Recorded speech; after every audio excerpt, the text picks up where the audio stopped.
Hey, it's Victor Lawwell, Brian Shuttleworth. and we are here doing our podcast for you. This podcast is simply for pastors, by pastors, and for other normal people who might want to Yes. know about what's going on. A podcast for pastors and normal people. Okay, that works for me. And that'll work. Uh, Brian is the pastor of the House Restoration in Milford, Ohio, and Mhm. Victor is the pastor of nothing right now. I think we have about 50 years ministry experience between the two of us. Yeah.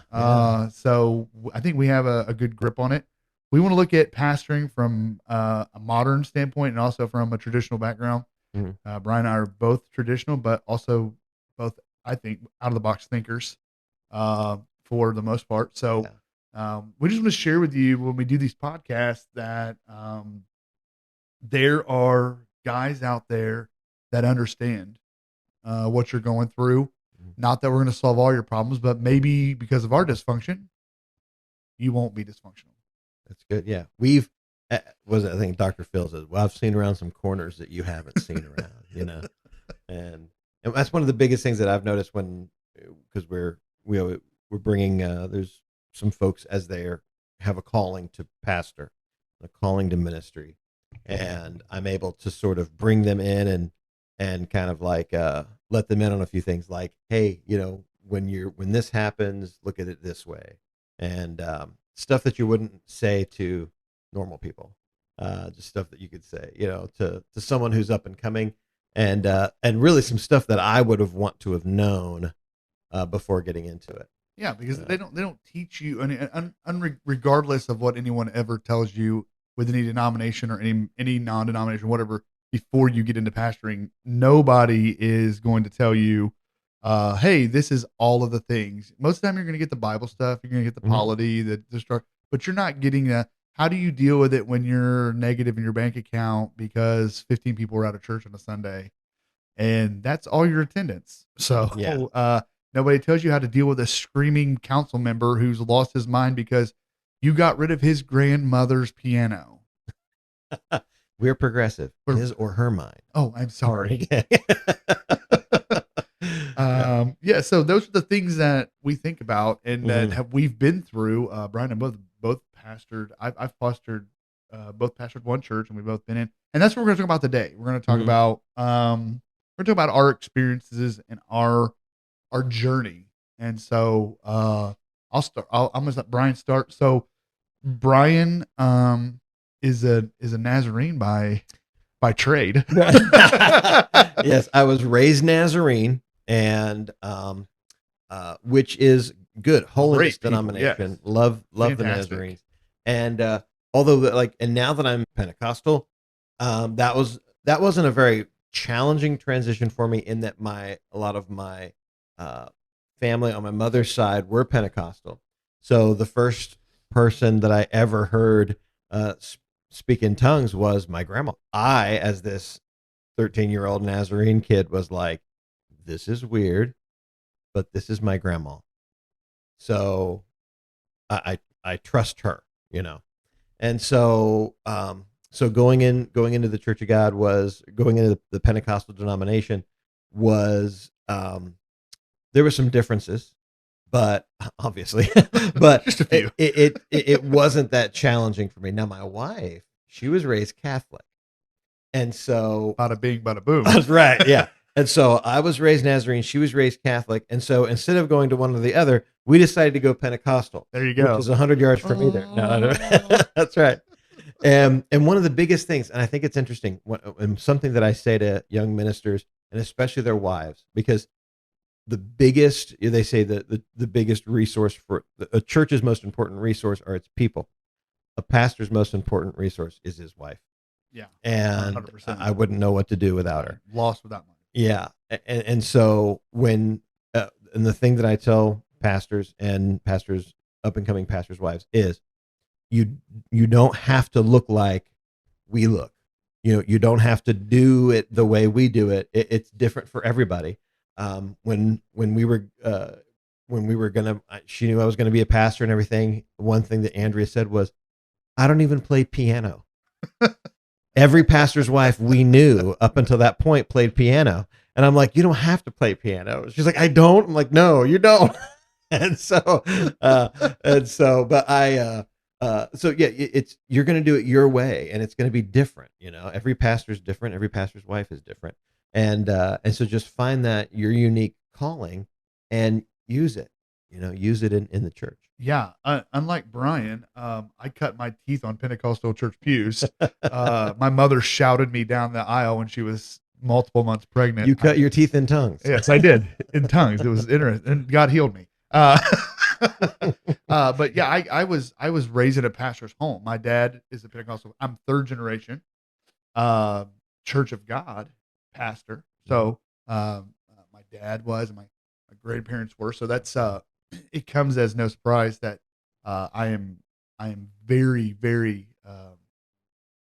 strong in what I believe in that. But I have had a education of sorts by experiencing. I went to a Baptist high school, like a very staunch fundamental Baptist high school. I never knew that. Yeah, I went to a Baptist high school. If I knew that, I forgot. Christian, shout out, go Eagles! And so the fundamental Eagles. Yes, the fundamental Eagles. 1611 only. It was a. I remember I had a math teacher, and she was the best, man. She was devout Baptist, but she believed in raising her hands, and we would have chapel service, and she would raise her hands, and I, like, all the dude Baptist guys were like cringing, like, ugh. And she was just defiantly, not defiantly, but she just loved God. And so, and I think that's where we see the cross section. But yeah, so I came out of it at 16, was called to preach, and it was a whirlwind. But the organization I was brought up in only gave you the narrative that, hey, pastoring is the only route you go. That's how you make this a career. So okay, so that was the element that was you the were element, raised yeah. in. Yeah. And so that was not necessarily was that the truth, but that was the kind of the overarching, hey, you want to get a church and get a pastor so you get paid to be a pastor. And I remember when I told my wife, my wife knew, obviously we dated since we were 16. I told her, I said, we're gonna go in the ministry, and she's like, I don't want to pastor. She's like, I see what your mom and dad go through. You don't have to. I will. I was like, I'll keep doing it. But that's she not didn't true want either. to. Yeah, no, yeah. She did not want to at all. And seeing that was an issue, we went through and we decided at the time when we were going to go that we would first go through like an internship program, and a ministerial internship program. Yes, yes. And when we walked in, there was this couple sitting on the back row, and they're like, "Hey, sit down next to us," and "Hey, go to lunch with us." And now I'm sitting across from him, that guy, and we became good friends because of that. And kind of, he's the one I always blame him. I'm like, he's the one who convinced my wife that we should go into youth ministry. Hey, I'm gonna say, I always said when I was a youth pastor, I always said, if you want to be a pastor, don't youth pastor just to get there. That was my advice, because it's like, you've got guys that are called to youth ministry, and at that season in their life, that's all they're called to. I never did youth ministry as like a stepping stone. I did. Yeah, I'm not gonna lie to you. Right. I did. And so, because when I was a youth pastor, I thought, I'm going to be a youth pastor forever. This is a true story too. I can vouch for this because I've known him the entire time. And literally, I would tell him, like, I'm going. He's like, I'm not going anywhere. I'm going to stay youth pastoring. So me? Yeah, you. Okay, I'm vouching for you. On yeah, that. and that was, I thought I was going to be a youth pastor for the rest of my life. But then the Lord was, shifting and changing things, and I could really feel the calling outward and somewhere else, and so actually I had the opportunity, because of my pastor, to be the associate pastor at the church where I was youth pastor. I've been youth pastor for 10 years at the same church, and then I spent 2 years as the associate pastor. So it was a good transition for me. I was able to kind of get into like the council meeting stuff and the workings of working as staff, and that, learning those certain things. He would have me run staff meetings. And most of the time when I was running staff meetings, he would be texting me like funny pictures or something. But he would charge folks. He would give us a devotion. But when it came to like calendar and like do the daily, weekly grind, He was preparing you. right. And so he gave me that. So I was doing the calendar stuff. But when we were talking about something, when we were getting something down, I would always look up and sort of, because I would sit here and he'd sit over there, and so I'd always look like I'm looking across the table, and I would see him. And so I would sit there and we'd be making a decision. I'd look, and if he had like a normal look on his face, I could tell we were good. And if there's times he was like, I'd be like, okay, let's explore this a little bit more. So I always looked at him to like gauge if I was doing okay. We were doing okay. And one of my first meetings here with the staff that was here, we were in one of the rooms in the back, and I, out of just natural reaction, I looked up and to the left, and I saw my own reflection in the window that was across the room, and I'm like, oh crap. I'm the guy. I'm the guy making the I'm the only one. I'm the only one, So that was an interesting dynamic shift for me. Yeah, it is the dynamic shift from being a subordinate to being a leader. How many? That's a terrible word. It is subordinate. I mean, it's the right word. Terrible. Yeah, you makes you sound terrible. It's one of those words that we should probably get rid of. We're probably going to get canceled for saying subordinate. Subordinate. Yeah. We'll have to make up. We're going to use subordinate from now on. Everything. Yeah, we'll make up a new word for subordinate. So I think the short one of the things like it's interesting. We've both been at multiple churches on staff for different pastors, and I think one of the things that I think we could help somebody with starting is like, how do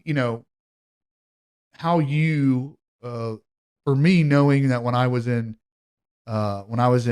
staff ministry, knowing that I wanted to go to be a senior pastor, understanding the honor directive without forgetting that you don't have to be a slave to the pastor, that you honor him, but you don't blindly honor him. And I think that for me, this is my personal take, and I know Brian's not like this, is a little different. I did blindly honor because the way I was raised. Like, you honor the pastor, what he says goes. If you don't like it, there's the door, whatever, So I worked for three pastors, and 2 out of the 3 were really good. I mean, really strong, and one of them really screwed me up, and just I say screwed me up. Now it made me stronger. Like I'm a better person because of that, and I always told my wife, because of these situations, I'll be a better pastor. Yeah. And what I can say to you, young man or young woman that's in that support system right now, that thinks about heading towards the senior pastorate, is honor, listen, learn, but don't get abused. Don't let somebody beat you up and treat you like you have no worth. And I think that's something that I don't want to say it's not just denominational. It's outside of denomination too. There's so many pastors out there that have a view of staff as, you work for me, so I'm your God. Yeah. And there was a guy that pastored in Kentucky, and you'd know who he was, but he would talk about his music ministers, and he'd say, he goes, I get a new music minister and I wear one out and I just get another one. He goes, I wear them out after about 2 years. I'm like, dude, what in the world? Okay, yeah. So it's very, yeah. If that's how your pastor is talking about staff, you may want to reevaluate. I encourage you, interview your pastor while he's interviewing you. Listen, mm-hmm. This is coming after many years in ministry. I was paid all 3 places I went. I was on staff. I did not, was not bivocational by any stretch of imagination. But I will tell you this: do not go to a church just for a paycheck. Don't do it. It looks good. It feels good, and it gives you a sense of acceptance and and you're validated. But it will screw you up. If it's not your true, it's not truly where you're supposed to be. Well, where you're not supposed to be, Brian. And if it's not the true calling, and you're able, but you feel good, and the pastor is a good person that can lead you and guide you. There was some times where I knew. So I went to a church, and I loved this. I mean, it was a dream job. It was a dream job. It really was. And I got raked over the coals, man. I was young and dumb, you know, not. I'd been in church my whole life, been around my dad my whole life. Mhm. It wasn't like I was stupid to ministry, but I really got raked over the coals because I didn't know how to stand up for myself. Because I was so worried about a paycheck. You Yeah, not stand up for yourself? yeah, I know. I didn't at that time, and so I was like, oh man, and so it really just, kind of just disheartened me, Mhm. and it took the next pastor that I worked for really to through through a systematic uh situation which happened, which there's a whole nother story to that, but really build me up to be who I was. So Mhm. don't go somewhere just because a paycheck. Right. And one of the things that pastor that I worked for when we were working with young men that were coming into the ministry, he would say, and this bothered me at first because I'm like, what are you saying to these folks? You're trying to scare them off or something. But he was just looking out for them. He said, if you can do anything else, do it. Do it. And that bothered me for a bit. But then as the conversation proceeded, he would say, but if you're called to it, you won't want to do anything. You can't do anything else. And so, but that's true. If you can do anything else, do it. Because, and I had to say I sat with my counsel recently and had a conversation about something that was going on that they needed to know about.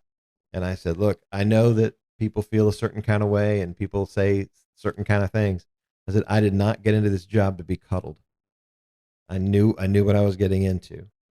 But it came to the point where what was being said wasn't just about me. It could bring the church, the vision and the mission of the church into jeopardy. And that's where the gloves come off. I'm like, if you don't like the way I do things, say whatever you want to say. But when you start to challenge the mission and vision of the church, which is godly, if it's a bad mission, bad vision, but if you start challenging that and start trying to cut at the foundation of what God's doing, the work that God's doing, then that's the problem. So Don't you feel like a lot of time we're in a, and not to really trying to drift the topic, but this is kind of falls right in line with this. I feel like we're in this weird dichotomy of where the church is yelling and screaming that pastors need accountability, and pastors screaming the church needs accountability, and yeah, and it's like everybody's angry with everybody hmm over church, and it's like, well, if we would just let God be the shepherd and lead us and understand the. I was thinking about this today on the way here. I was like, the church is an army, right? And we hear the army of God. The fivefold ministry is kind of like, gospel bill. there you go, gospel bill, We're the gospel bill. Lord's army. Hallelujah. I'm in the Lord's army. Yeah. Yes, sir. The the fivefold ministry is like special forces. Mhm. Like not everybody gets in. Not everybody's. You can go in and you can try. I mean, Yeah. and I think about it like Marine Navy SEAL training. Like you watch these guys wash out, Mhm. and we have watched. I can't tell you how many guys. Ring the bell. Oh, they do ring the Yeah. bell, and then they want to blame the church, and it's not the church. It's because 99% of the time, it's without question, you're not called to it. Mhm. And if I could tell anybody anything, just like going back to say, if you're not called to it, do not do it, because this is not a job for the faint of heart. It's not a job where you carry your feelings on your sleeve. It's not. You're going to get punched in the mouth. Right. You're Yeah. going to feel really, really crappy Yeah. at night when you go to bed. I was having a conversation with some folks about something. About something. And there was conversations of another pastor in another church came up, and I said, I wish nothing but the best for that pastor. I Right. wish nothing but the best for that church. And one of the ladies there, she doesn't go to our church, but she's affiliated with us. She goes, Pastor Brian, would you please quit being so pragmatic and diplomatic? Would you just stop, and just say what you're feeling, And I'm like, Say with your chest. That's right, exactly. I'm like there's a time for everything, and Sure. the behind the curtain is definitely when I need to express those thoughts. Right. But when I'm with the people, I have to set the tone, and then I'm working out my own salvation with fear and trembling as I'm like, in prayer and working through feelings and emotions and all that kind of stuff. I think one of the one of the things we want to get from this particular podcast, video cast, however you're watching today, and thank you if you're watching. Please click subscribe, Like and subscribe. yeah, like That's and subscribe, right. Please and like and subscribe. follow us on all the socials. We're going to put those out soon, And comment, and because comment. it really helps the algorithm. Yes, it does. And if you think we're dumb, please put that in there so we can know and we can delete your message. Yeah. Which camera are we on? We're on the big one. Okay. If you like the video, please like it. Hit the like button. If you don't like it, please hit the like button twice so it knows you're serious. That was paid for by the media ministry of House of Restoration. That's right. Sponsored by. Sponsored by. Sponsor Batman. Batman and R2D2. So we're still dressing up our studio as you go.